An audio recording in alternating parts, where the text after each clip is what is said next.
Doa mustajab. Sayyidina Sa'ad bin Abi Waqqas radhiyallahu anhu bercerita, beliau melewati Sayyidina Utsman bin Affan radhiyallahu anhu di Masjid Nabawi dan mengucapkan salam kepadanya. Kedua mata Utsman menatap Sa'ad, tetapi Utsman tidak menjawab salam Sa'ad. Sa'ad melapor kepada Khalifah Umar bin Khattab radhiyallahu an atas kejadian yang mengherankannya ini. Umar memanggil Utsman dan bertanya kepadanya, apa yang menghalangimu untuk menjawab salam saudaramu? Utsman mengatakan, aku tidak mendengar dia mengucapkan salam kepadaku. Sa'ad berkata, iya, aku tadi mengucapkan salam kepadamu.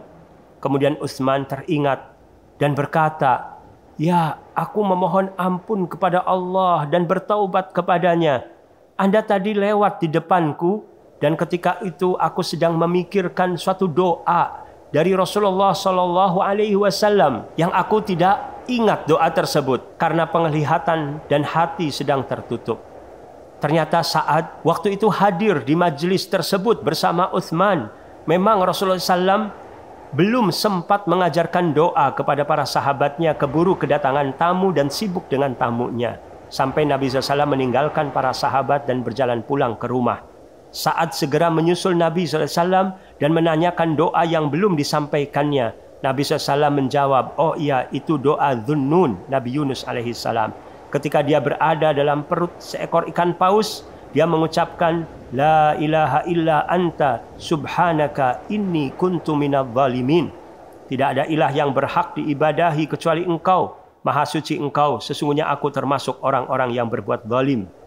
Sesungguhnya setiap muslim yang berdoa dengan doa tersebut dalam satu permasalahan, maka pasti doanya akan dikabulkan. Kisah di atas berasal dari hadis yang diriwayatkan oleh Imam Ahmad dalam musnadnya dan Syekh Ahmad Syakir mengatakan sanadnya sahih.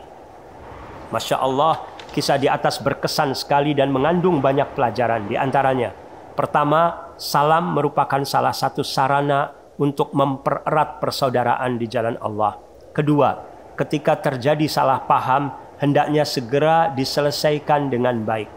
Ketiga, hendaknya kita tidak menghukumi niat saudara kita dengan niat yang buruk. Hendaknya kita tidak bersangka buruk. Menghukumi niat amal diri sendiri saja tidak mudah, apalagi menghukumi niat orang lain. Keempat, sahabat radhiyallahu anhum adalah manusia biasa yang bisa lupa atau khilaf. Sayyidina Utsman radhiyallahu anhu setelah ingat bahwa beliau tidak menjawab salam Sa'ad, tidak sengaja tentunya, maka beliau bersegera beristighfar dan bertaubat. Kelima, kisah di atas mengajarkan kita untuk memiliki perhatian yang besar terhadap ilmu dan mengajarkan kebersihan hati. Keenam, hendaklah kita sibuk dengan hal yang menambah iman kita dan jangan sibuk usil mengurusi orang lain yang membuat kita terjerumus berbuat dosa seperti ghibah, ujub, mengadu domba atau lainnya.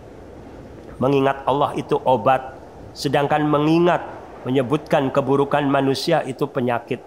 Tanda kebangkrutan ketika kita sibuk usil dengan urusan orang lain dan bersangka buruk kepada mereka.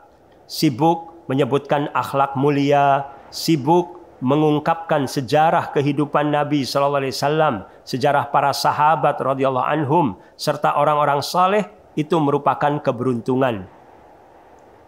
Sibuk memikirkan orang lain yang tersandung maksiat, lalu kita mengharapkan agar diri kita dan mereka bersama-sama agar mendapatkan hidayah Allah, merupakan hal yang terpuji. Begitu pula memikirkan dan sibuk mengurusi orang yang dizolimi dan membela mereka, merupakan sikap kepahlawanan. Ya Allah, jauhkanlah kami dari pikiran-pikiran kotor. Berilah taufik kepada kami agar apa yang kami pikirkan adalah sesuatu yang menambah iman, rasa cinta dan rasa takut kepadamu. Ya Allah, jadikanlah kami sebagai orang-orang yang mendapatkan hidayah dan menjadi penyebab orang lain mendapatkan hidayah. Amin.